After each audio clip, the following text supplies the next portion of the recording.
শিক্ষা সংক্রান্ত গুরুত্বপূর্ণ আপডেট পেতে অবশ্যই চ্যানেলটিকে সাবস্ক্রাইব করুন, পাশে থাকা বেল আইকনটিতে অবশ্যই ক্লিক করুন। নমস্কার, আপনি দেখছেন শুভেন্দু একাডেমিক ইউটিউব চ্যানেল। খুবই গুরুত্বপূর্ণ একটা আপডেট দেখুন। মমতা কেন লুকোচুরি খেলছেন ষষ্ঠ বেতন কমিশনের রিপোর্ট নিয়ে মামলা দায়ের। দেখুন, ষষ্ঠ বেতন কমিশনের রিপোর্ট নিয়ে যেন লুকোচুরি খেলা হচ্ছে। এরই মাঝে এবার ষষ্ঠ বেতন কমিশনের রিপোর্ট নিয়ে একটি মামলা হলো কলকাতা হাইকোর্টে।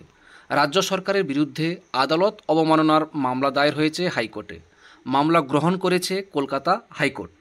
এই বিষয়ে ইউনিটি ফোরামের দেবপ্রসাদ হালদার ষষ্ঠ বেতন কমিশনের রিপোর্ট হাতে পেতে এর আগে আরটিআই করেছিলেন, তবে তারপরও সরকার তা দেয়নি বলে অভিযোগ। এরপর হাইকোর্টে মামলা করলে ইউনিটি ফোরামের পক্ষেই রায় দিয়েছিল আদালত। তারপরও অবশ্য রাজ্য সরকার সেই রিপোর্ট প্রকাশ করেনি। এবার রাজ্য সরকারের বিরুদ্ধে আদালত অবমাননার মামলা দায়ের হয়েছে হাইকোর্টে।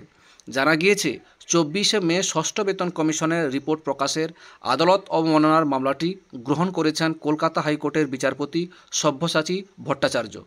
গ্রীষ্মকালীন অবকাশের পর আদালত খুললে আগামী 14ই জুন এই মামলার পরবর্তী শুনানির দিন ধার্য করা হয়েছে। এই নিয়ে ইউনিটি ফোরামের বক্তব্য, অন্যান্য সব সরকার বেতন কমিশন সংক্রান্ত রিপোর্ট ওয়েবসাইটে দিয়ে দেয়, কিন্তু বাংলার সরকার এই রিপোর্ট কোনোভাবেই প্রকাশ করছে না। এই আবহে প্রশ্ন উঠছে, কেন এই রিপোর্ট নিয়ে এত লুকোচুরি রাজ্য সরকারের। অন্যদিকে রাজ্য বাজেটের সময় সরকারি কর্মীদের 4% হারে ডিএ বৃদ্ধির ঘোষণা করা হয়েছিল সরকারের তরফ থেকে।